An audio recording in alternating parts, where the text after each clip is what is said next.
大家好，欢迎收看这一期盟专访。刚刚送走了共和党候选人，我们又迎来了民主党候选人。也是共和党。不是，是民主党，是民主党吧？哦，不好意思，我们迎来共和党的。今天来的都是共和党。共和党候选人。他是竞选本次中期选举联邦国会众议员第4选区的马里兰州第4选区。马里兰州第4选区的 George McDermott 先生让我们欢迎他。Yeah, welcome, Mr. McDermott. Thank you for inviting me in. Okay. Then let's put the question. The first question is, what's the most important issue you think you want to address to run for this federal congressman?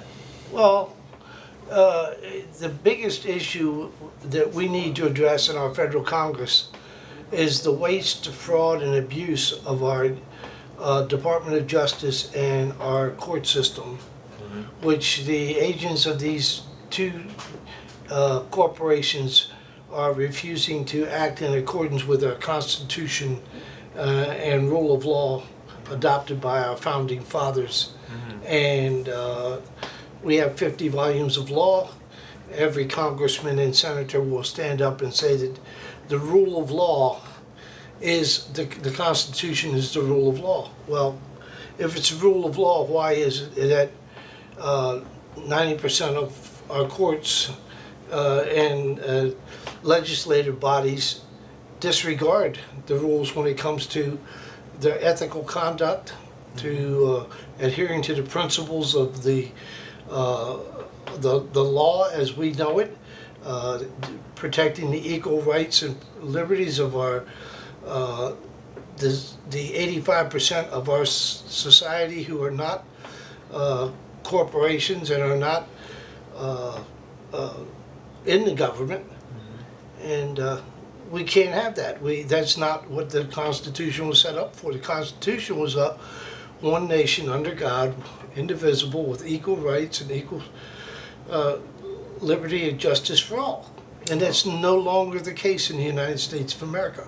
Oh, well, it sounds serious. You mentioned the rule of law, and what do you mean is the footstone of the? That's the cornerstone of our Constitution. Okay. Cornerstone of the Constitution is undermined now. It's being undermined right now by what I call subversives who do not respect their oath of office and their loyalty to the Constitution of these United States of America. So what's the specific problem are you pointing to? Well, my specific problem is the deprivation of rights of our citizens that has absolutely gotten out of hand. Our founding fathers never wanted there to be a corporation.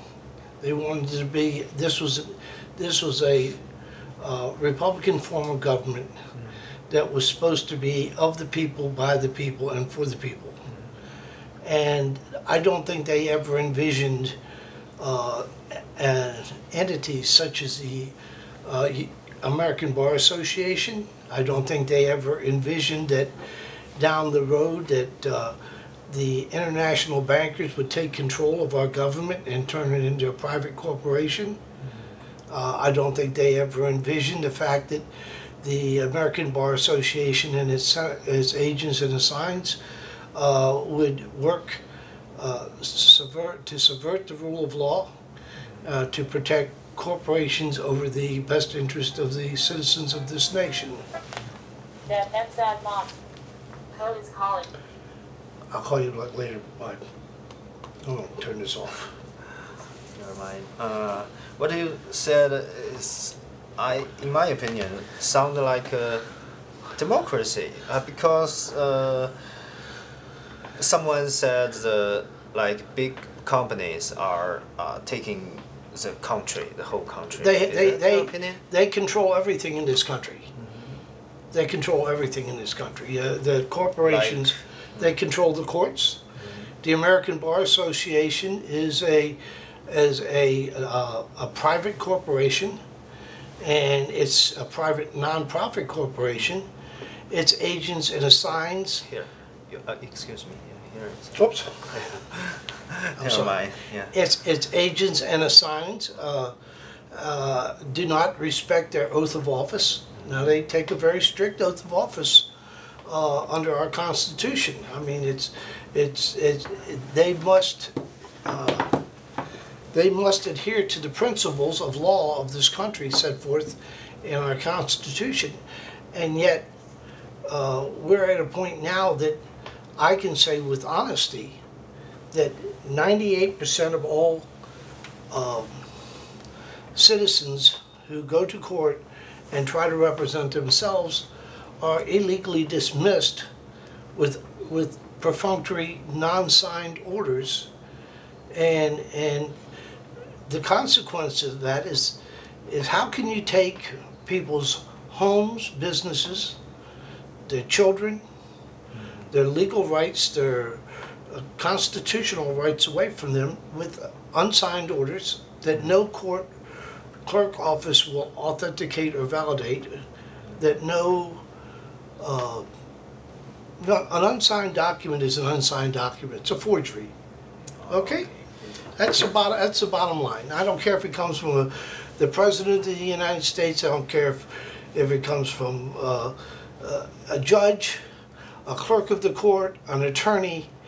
If you forge a document with the intent to deceive and undermine the integrity of the Constitution, then you have committed, in my opinion, it's considered treason under Title 18 of the United States Criminal Code, 18 U.S.C. 2342 and 2343.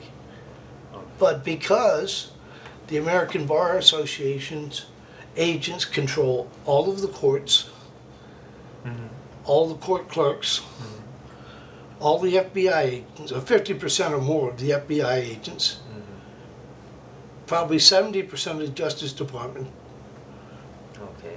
all the administrative offices of the courts, and our citizens, like you, I've been to court with her many times, and they will not allow her to exercise her constitutional rights under 28 U.S.C. 1654, which guarantees her the right to go into any court in the United States and represent herself.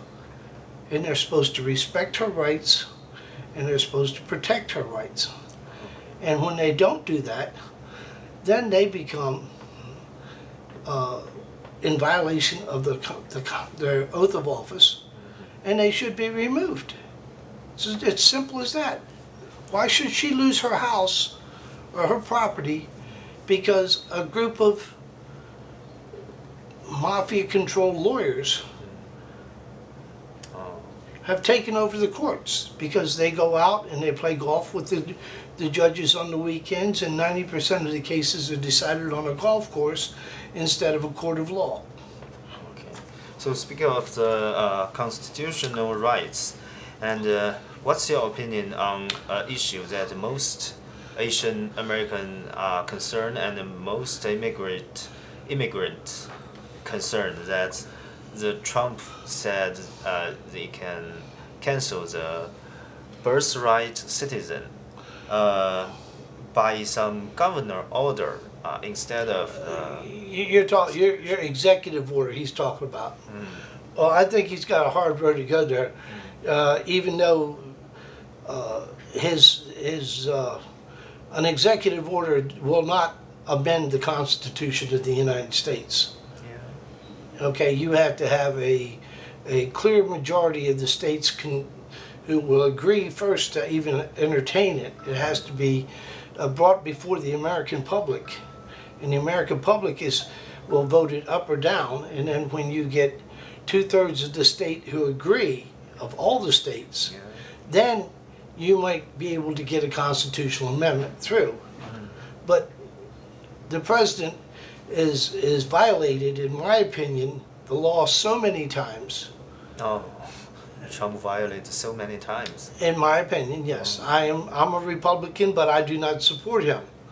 I believe that he is part of the corporate entity that is undermining this nation's legal and judicial system and rule of law. Okay, so the Trump said it's ridiculous that if some dictator country's leader, their child births in America and then they are an American citizen, and how do you think to handle this problem? Well, you know, in the first place, turmoil all around the world has caused the largest mass exodus of people fleeing dictators.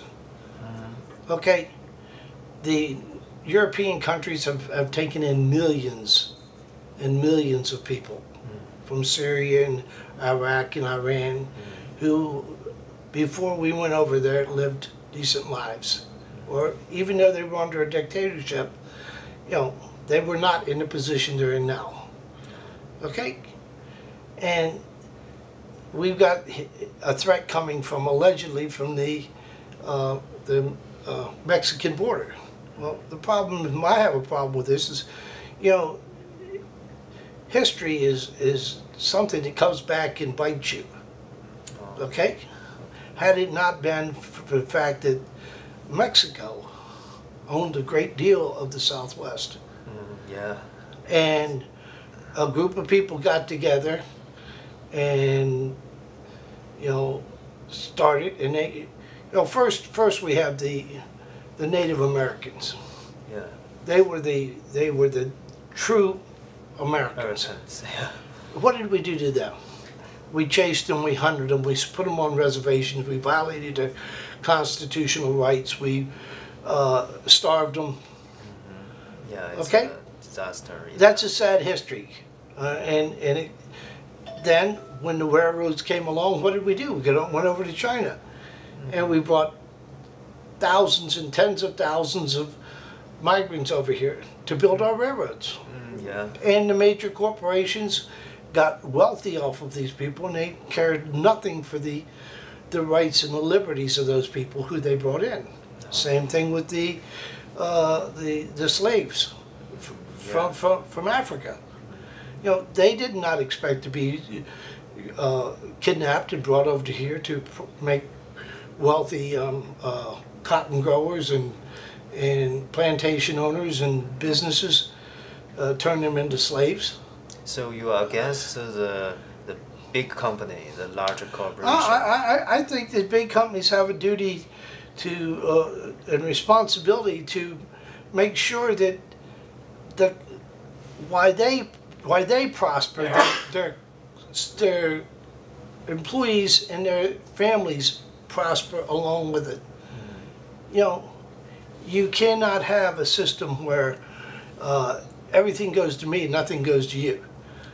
I mean, it's you know, your country had a history too. You know, so yeah.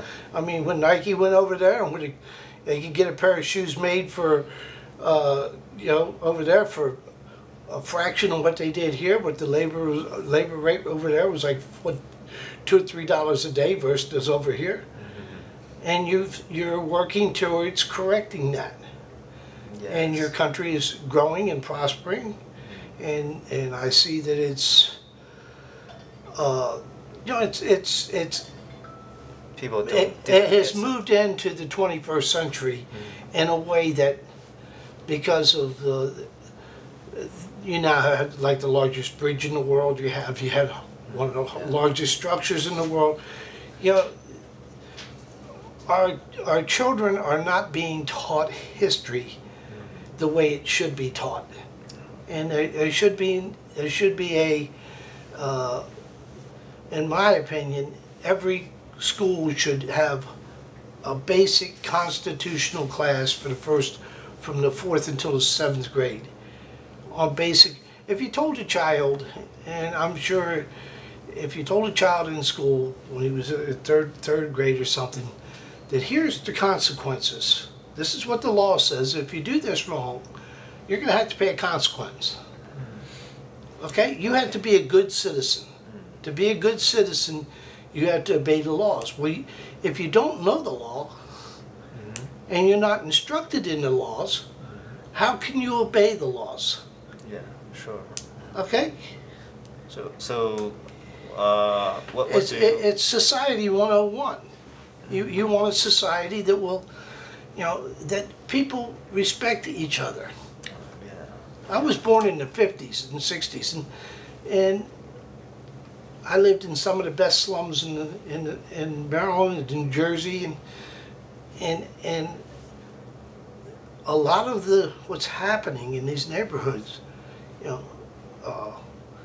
is fear. It was fear mongering, and we have to eliminate that. We're in the 21st century now. We can't allow that. And to say that Trump can say that, well, we're never going to allow. Last estimate I heard is roughly 60% of the produce in the United States is gathered by immigrants from South America. Yeah. Okay? Okay. Now they come up here and to earn, and if you take all these people and you throw them out, then these farmers they will not get their crops.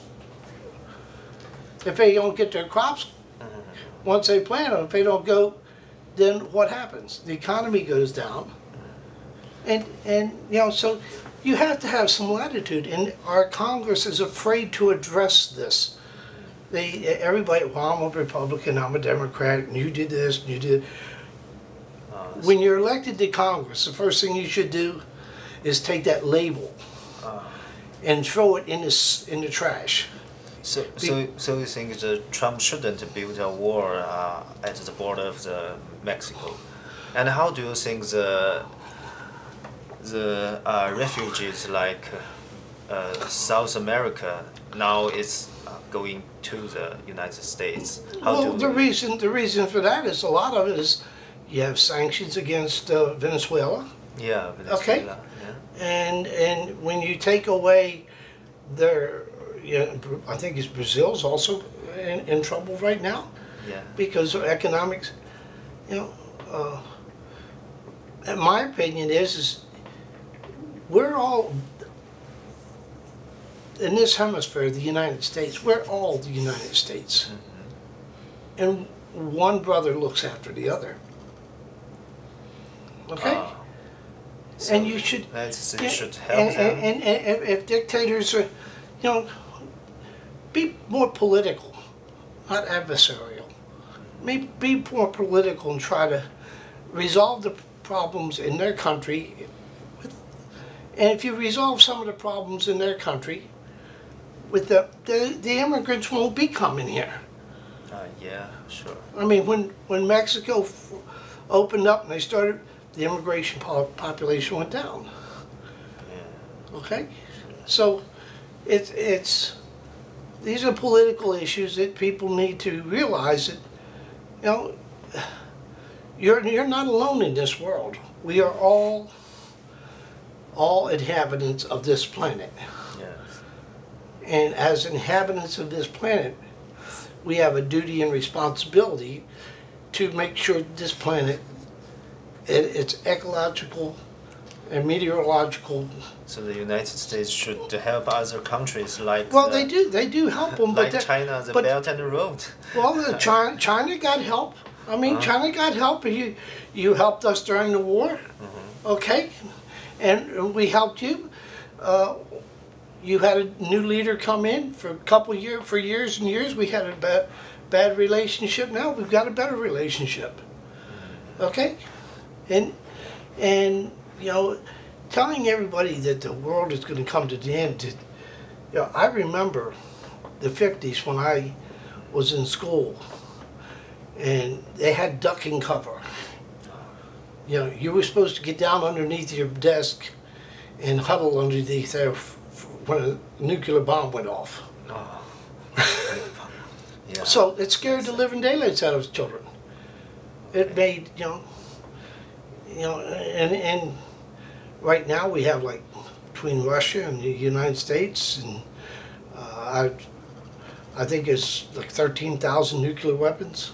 Yeah, that's dangerous. But it's dangerous because you can't keep control of that. It's that's what arms agreements are supposed to be made for. They're supposed to help the citizens of your country feel safe. Yeah. Okay. So you just said that before our interview, you said the media also controlled by the cooperation. Well, the media is owned in the United States. The average media is owned by basically 5 major corporations. 5. Okay, 5 major. I think they control 85% of the media in the United States, and then they in turn control all the small media, all the way down to the local communities. They buy them up, and then they're all under this big umbrella. And so, what I find absurd is we have local news every night. We have the local news, then we have national news. And out of the national news and local news, 7.5 minutes is dedicated to news. The rest of it's advertisement. Oh, yeah, sure. Okay. Advertise, yeah. We need advertisement. Well, see, that's the thing. So if a media organization were to go out and actually do investigative journalism on the level of corruption that's undermining our country, as soon as they do it, the lawyers for these corporations will be the people who are getting involved. They'll be calling the advertisers and say, pull the advertisement, or we're going to drop you. No, so is that censorship? It's a form of censorship. I agree. I think it's wrong. I think that a journalist should be somebody who can tell the truth, and the truth shall set you free. Okay. So since advertisement can undermine the independence of the press, do you think the national-owned press agent can take the burden of? They have a responsibility to report the truth. They're not allowed to report the truth. A good journalist is out there, finds a good story that will have a huge impact on the economy of this country, and they take it to the editor. The editor takes it looks at it, and then he takes it to the legal department. The legal department says, "Oh no, you can't say that, because if you do, then we might be held liable." Well, I'm sorry, your job is to report the truth. It isn't to masquerade the truth. If someone says that many of your opinion is not like a traditional Republican, it's like a democracy, what do you think? Well, how do you respond? I ran as a Democratic candidate for clerk of the court and for U.S. Congress 4 times. Okay. Then I switched over to the Republican Party. Oh. Okay. What's your opinion on the judge election a month ago, that the Mrs. Ford to sue the candidate? Then the Mr. Ford maybe not punished because maybe she lied. And No, how do you think? No, she didn't lie. She didn't lie, and there's no evidence that she lied. I actually went to the hearings. Oh, I really? sat in the hearings, and I actually petitioned. How do you feel? Yeah. And I petitioned every member of the Senate Judiciary Committee to investigate his court as a judge for the U.S. District Court and the Court of Appeals in D.C., because his court is one of the courts that all orders issued by his court are unsigned. All orders are issued. They have to say, it's a rubber stamp. It says denied per curiam. Okay. Okay? Okay. And a per curiam means that that opinion has been seen by all the judges of the court. It's not. 99% of the... there's no way you can justify that all the judges see the same case and dismiss 99% of that case every time. 99% of all pro se litigant cases are dismissed. It can't be. Well, like I told you before, 5 U.S.C. 2902 that's the administrative laws of the United States. Okay, it clearly says that you should be able to go as a private citizen, or anybody should be able to go in and ask for the judge's oath of office signed. 202321 for 279 is calling. Never mind. Same answer or reject. Kind of. Yeah. I thought I had it off. Excuse me, I apologize. No problem. But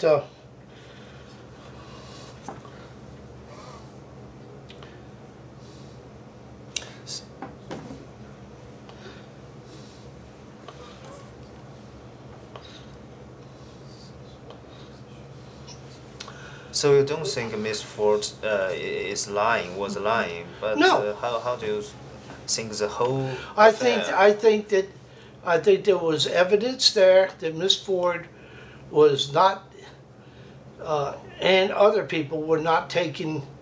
They were not investigated properly.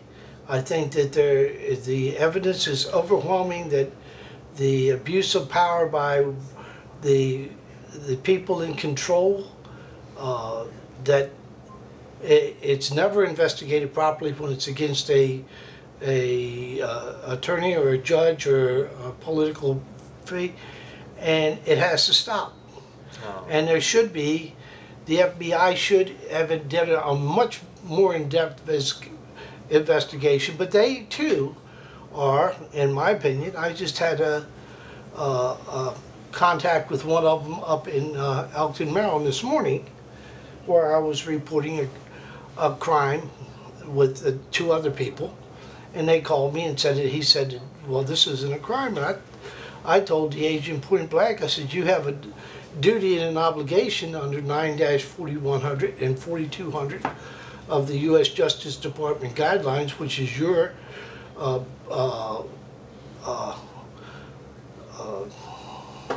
bylaws. You have a duty and a responsibility to report this and to investigate it, and you're not doing it, and you're in violation of your oath of office. You're in my opinion, I said, I believe you're shielding these corporations who have stole $18 million from this poor woman, and you're an accessory to treason and felony crime against this family. So the last question is, people are thinking that democracy is more and more political right, and as a Republican, how do you view of the political right, and what will you do? Well, in the first place, when you are elected to any public office, you have to put your hand out and you have to swear to uphold and defend the Constitution of our United States and the Constitution of your individual state, county, or municipality. You have a bylaw. You have something that you are supposed to uphold and do. Okay, your country has a constitution. You have rules and laws that must be abided by. 99% of our politicians do not adequately address this anymore, and as a consequence of that, I have a videotape back from 1997.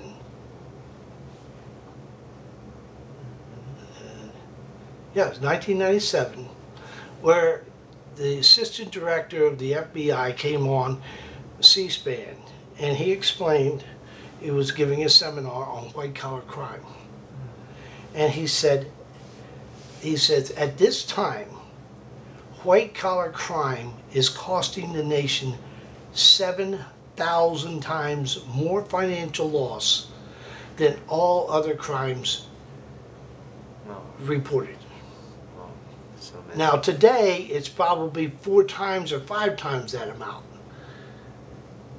But because once you become, that people have taken the belief that once I become a senator, congressman, a police officer, an FBI agent, or I become a member of the court system or whatever, that I am now granted superior rights to the average citizen, and I can abuse your rights and there's nothing you can do about it. I don't believe that. I believe I have fought the system for 32 years now. I am proud to say that I have reported over 200 state and federal judges for criminal misconduct. I still walk free in this wonderful country of ours. I'm sure in some countries I would be under jail right now. Yeah. Okay? Yeah, like Korea. I have spoken inside the Capitol of the United States, I've spoken in front of the Capitol of the United States, and I've spoken at the Supreme Court of the United States. So if I was wrong, then I would not be sitting here the night before the election 2018, being able to do this interview with you. Yeah. Okay? I would be in handcuffs in a jail somewhere. Okay. Or buried. No. Okay? So that is the difference between a democracy, and a dictatorship. Yeah. Yes. A democracy, your citizens are allowed to speak freely, they're allowed to speak openly, they're allowed to educate themselves, they're allowed to educate their children, they're allowed to own property, they're allowed to divest property, and they're allowed to basic international human rights. Yes, sure. And when a government strays from that, our founding fathers even put in we have a safety valve in our Constitution, and tomorrow's that safety valve. People become disgruntled. It says very clearly, when a government becomes abusive to and upon itself, it is up to we the people to abolish that government and form a new government. That's what the election's about tomorrow. We have a chance to make the necessary changes in our Constitution and elect the appropriate people we think to run the country for the next couple of years. You notice they're not lifetime appointments. Yeah. They're not lifetime appointments. No, they're 2 years, 4 years, 6 years. Yes. Okay? Okay. And that way the American people have a check and balance on a runaway political system. And I'm very, very proud to be an American, to be able to do that, and to be able to be here tonight with you with no fear. My pleasure too. Huh? Yeah, no fear here. No fear, no fear. And we have made such strides in the last 20 years, and with our relationships with China and these. Stop the fear mongering. Yes. Don't be afraid to stick your hand across the table and shake a hand with somebody. Don't be afraid to give somebody a hand and to ask them to work with you to make change that will benefit yourself, your children, and your grandchildren. Without that, we are doomed. Yes, sure. Yeah. Great speech.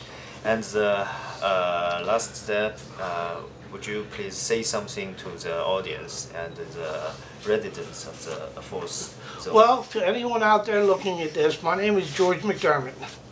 I am a candidate for the United States Congress, Maryland's 4th Congressional District, in tomorrow's election on November 6, 2018. I have not changed my views or my principles in the last 7 elections that I've been in. unfortunately, because of economic terrorism against me by judges and attorneys, and a 32-year fight to recover my constitutional rights, I have not been able to finance my campaign, but that's God's will. God has a plan for me, and it's not my time. So the election will go by. If I get elected, fine. If I don't, that's even better, because it allows me more time to go out and to educate my fellow man and to stand up for the rights and liberties of my fellow citizens. I will continue the fight. I have 1,200 plus, almost 1,300 videos posted at secretjustice.com that will show my 32-year fight for equal justice under the law and equal protection under the law for all citizens. It will show all the courts that I've been in, all the victims I have tried to help. I've been to court. I feel it's more important that I spend the few dollars that I get. I'm on Social Security now, but rather than spend that money on stupid campaign signs against a candidate who has millions, I would rather spend that money on going to a court and standing up for the rights and liberties of a citizen. The gas is more important to me to stand up for the rights of my fellow man. And eventually, this will lead to substantial changes in our state and federal governments, where they start to respect the Constitution and rule of law once again, and to investigate how we got here. Because our founding fathers didn't mean this to happen. Our founding fathers had a wonderful plan, you know, and we are a free democracy, and I wish that everybody would be able to say that. But it is impossible in some situations because of thousands and thousands of years of status quo. It's the best way to put it. But I do hope that you will all, anyone in America who's going out tomorrow, it's not your obligation, it's your actual duty to go out and to vote, because you are the guardians of the Constitution. If you don't vote, all you're doing is giving somebody else a double vote, which may lead to more injustice and lead this country down a path that we do not want to go on to. We need to be more cognizant of our neighbors and our fellow countries, that this is where we have an opportunity now to do what is right. Let's do it and stop playing politics. And the 535 members of Congress and 100 members of the U.S. Senate, when you take your office on the 20th of January, the best thing you can do is take your label as a Republican, a Democrat, or as an independent, and toss it in the trash can during your 10 years. You are not a representative of those parties. You are a representative, you are the guardians of the Constitution of the United States, and you have the responsibility of 300 plus million Americans who are depending on you to do the right thing. I thank you very much for allowing me to speak. Okay. Also, thank you very much. Thank you for receiving my interview. No problem. I appreciate it. Thank you. God bless. Okay.